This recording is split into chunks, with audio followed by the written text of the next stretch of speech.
ત્યાર પછીની પ્રજા એટલે આર્યો અને દ્રવિડો. આર્યો અને દ્રવિડોએ સૌથી વધારે ભારતીય સંસ્કૃતિના વિકાસમાં ફાળો આપેલો છે. આથી તમને પરીક્ષામાં તેમના વિશે તફાવત પણ પૂછાય છે અને આર્યો દ્રવિડો વિશે પ્રશ્ન પણ પૂછાઈ શકે. મેં પહેલા જ્યારે આપણે આ પાઠની શરૂઆત કરી ત્યારે કીધું હતું આ દેશ એ આર્યાવર્ત તરીકે ઓળખાય છે, ભરતખંડ તરીકે ઓળખાય છે, ભારત વર્ષ તરીકે ઓળખાય છે. આ બધાનો ઉલ્લેખ અહીંયા હવે થવાનો છે.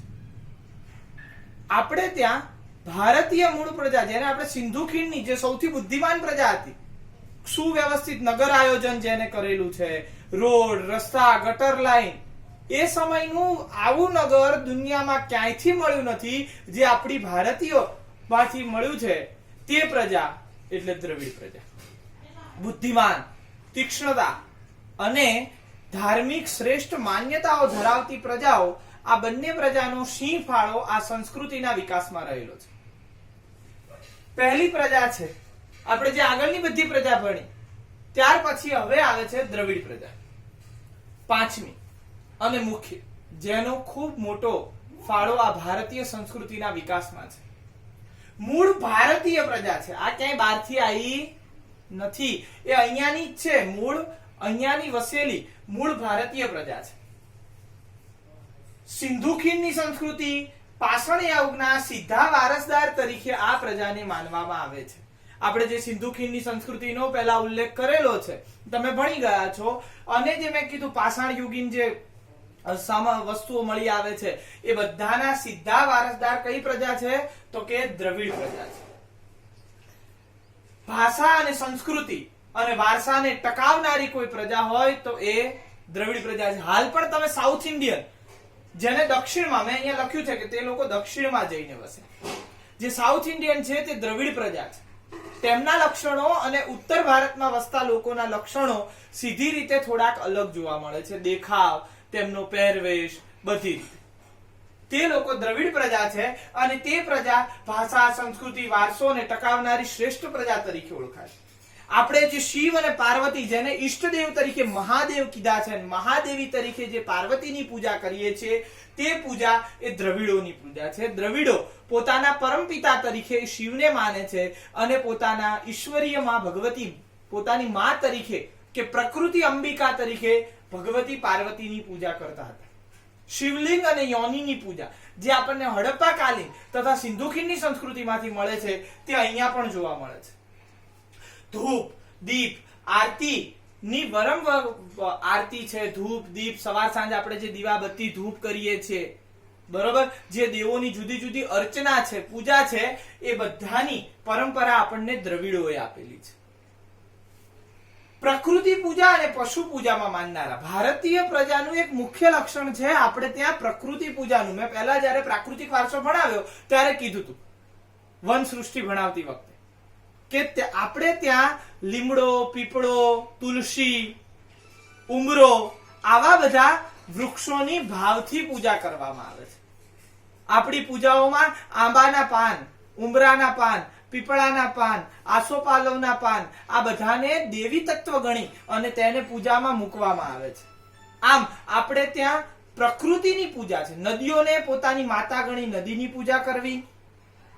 પશુઓની પૂજા, જે પશુઓ તાકાતવાર છે, વાઘ, ઘણીવાર તો મિશ્ર પશુઓ, એટલે કે એક પશુનું આગળનું અંગ જુદું હોય, પાછળનું અંગ જુદું હોય, આવા મિશ્ર પશુઓની પૂજા પણ છેક સિંધુ ખીણથી છેક દ્રવિડ લોકોમાં જોવા મળે છે. આમ પશુ પૂજા અને પ્રકૃતિની પૂજાના દાતા પણ તે લોકો જ છે. આર્યોએ તે દેવોને સ્વીકારી લીધા છે. આર્યોએ પોતાના જે દેવો છે તેમને આ દેવો સાથે મેચ કરી દીધા, સ્વીકારી દીધા. મેં પહેલા કહ્યું હતું કે જે દ્રવિડોના પશુ પૂજા થતી હતી, દ્રવિડોમાં જે દેવોની, એ દેવો ઉપર આર્યોના દેવો વહાન કરીને બિરાજમાન થયા. કારણ કે આર્યો એ ખડતલ પ્રજા હતી, જેને ભારતમાં આવી અને પોતાનો પ્રચાર પ્રસાર વ્યાપ એવો વધાર્યો બુદ્ધિમાનીથી કે આંતર લગ્ન પ્રથા, આંતર વ્યવહારોથી જોડાઈ તે લોકોએ એ રીતે પોતાનો પ્રચાર પ્રસાર કર્યો કે દ્રવિડો ધીમે ધીમે ધીમે ખસી અને દક્ષિણ તરફ જતા રહ્યા. અને આ પ્રજાનું મુખ્ય લક્ષણ છે માતૃમૂલક કુટુંબ પ્રથા. અહીંયા માતૃમૂલક કુટુંબ પ્રથા છે, જ્યારે આર્યોમાં પિતૃ સત્તા કુટુંબ પ્રથા જોવા મળે છે. માતૃમૂલક કુટુંબ પ્રથામાં માતા એ કુટુંબની સર્વે સર્વા હોય છે, જેમાં પરણીને સ્ત્રી પુરુષના ઘરે નથી જતી, પણ પુરુષ સ્ત્રીના ઘરે જાય છે. આ પ્રથા માતૃમૂલક પ્રથા જેને કહેવાય એ અહીંયા જોવા મળે છે.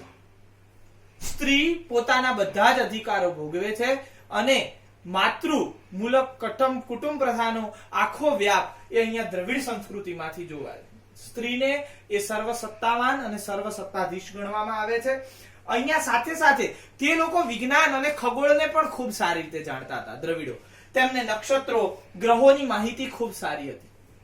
તેમને ખગોળીય વિજ્ઞાન ઉપર, રાસાયણિક વિજ્ઞાન ઉપર પણ ઘણું બધું કામ કરેલું છે. આ પ્રજા કાંતવું, રંગવું, વણવું, ખેતીકામ, પશુપાલન આ બધામાં ખૂબ જ સારી રીતે અગ્રેસર થયેલી જોવા મળે છે. આમ સર્જન શક્તિમાં ખૂબ સારો એવો વિકાસ ધરાવનારી પ્રજા એટલે આ દ્રવિડ પ્રજા.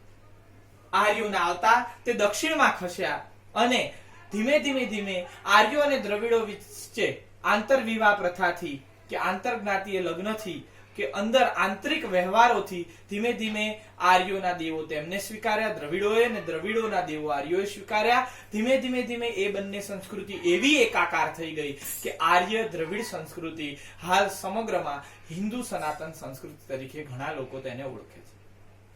બીજી પ્રજા જે ભારતીય સંસ્કૃતિમાં આર્ય પ્રજા તરીકે ઓળખાય છે, આપણે સહુ જેને આપણે ત્યાં કહીએ છીએ રામાયણ, મહાભારતમાં તમે અત્યારે ઘણી જગ્યાએ સાંભળતા હશો શબ્દ હે આર્ય, આર્ય પુત્ર, આવા શબ્દો છે. આર્યો એ ક્યાંથી આવ્યા, કેવી રીતે તેમને આ ભારતીય સંસ્કૃતિના વિકાસમાં મહત્વનો ફાળો આપ્યો તે વિશે હવે વિશેષ વાત કરીએ. મધ્ય એશિયામાંથી કે વાયવ્ય દિશામાં વસતી જે વસાહતો હતી તે મધ્ય એશિયામાંથી અને વાયવ્ય દિશામાંથી જે વસતી વસાહતો હતી તે આર્ય પ્રજા તરીકે ઓળખાય છે.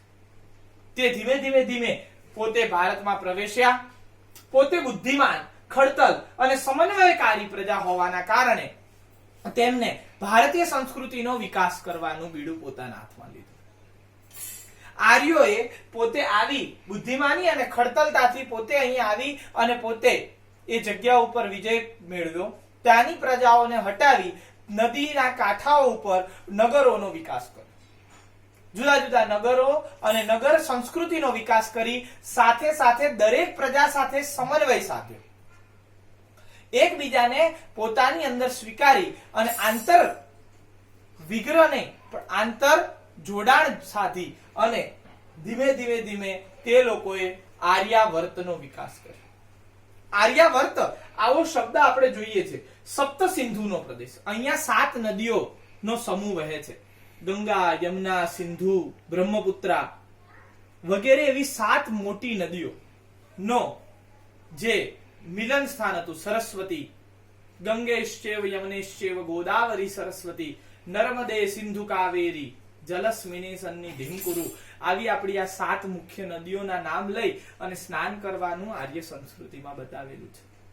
આવી 7 નદીઓ નર્મદાથી ઉપર, ગંગા અને સિંધુ થી લઈ બ્રહ્મપુત્રા વગેરે જે આ મોટી નદીઓ છે એની વચ્ચે આ સપ્ત સિંધુઓનો પ્રદેશ, 7 નદીઓની વચ્ચે આવેલો પ્રદેશ એટલે આર્યાવર્ત. આ લોકોનો આર્યાવર્ત પ્રદેશ ગણીએ તો વાયવ્ય ખૂણાથી, બરોબર, વાયવ્ય ભારત, પહેલા બૃહદ ભારત હતું, ગાંધાર જેને આપણે કહીએ છીએ, હાલનું જેને પેશાવર કહીએ છીએ, હાલનું જેને અફઘાનિસ્તાન કહીએ છીએ, ત્યાં સુધી ભારત હતું.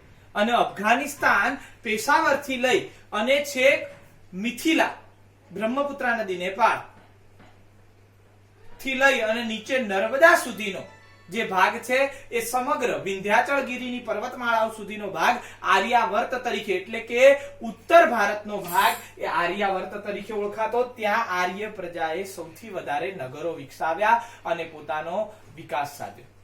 ત્યાં તેમને આર્ય પ્રજા એ પશુપાલન અને ખેતી સાથે જોડાયેલી પ્રજા છે.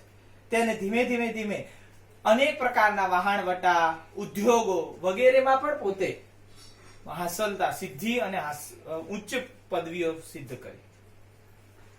ભારતના આ ભારત નામ અથવા ભારતવર્ષ, ભરતખંડ આવું નામ આર્યોનો એક મહાન રાજા ભરત થઈ ગયો. તેના નામ ઉપરથી ભારતવર્ષ, ભરતખંડ, ભારત એવા નામથી આ દેશને ઓળખવામાં આવે છે. દેવો માટે તે લોકો પ્રકૃતિની પૂજા કરતા હતા, તે લોકો સંધ્યા ઉપાસના કરતા હતા.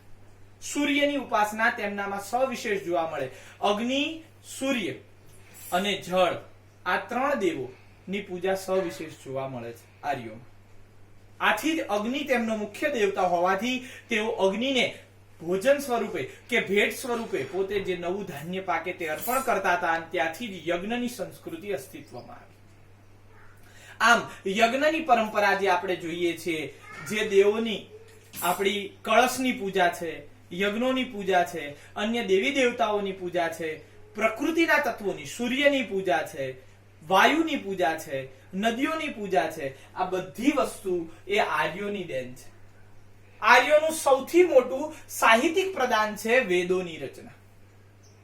4 વેદોમાં પ્રથમ વેદ ઋગ્વેદ, બીજો યજુર, સામ અને અથર્વ, આ ચારેય વેદોની રચના આર્ય સંસ્કૃતિએ કરેલી છે, આર્યોએ કરેલી છે. જેમાં દેવોની સ્તુતિ, રચનાઓ, યજ્ઞ કરવાની પદ્ધતિ, સંગીત, નૃત્ય વગેરે વિશે સવિશેષ જ્ઞાન આપેલું છે. આ દેવોને સ્તુતિ, પૂજા, પાઠ, યજ્ઞો દ્વારા મનાવવાની પરંપરા આર્યોમાં વર્ષોથી જોવા મળે છે.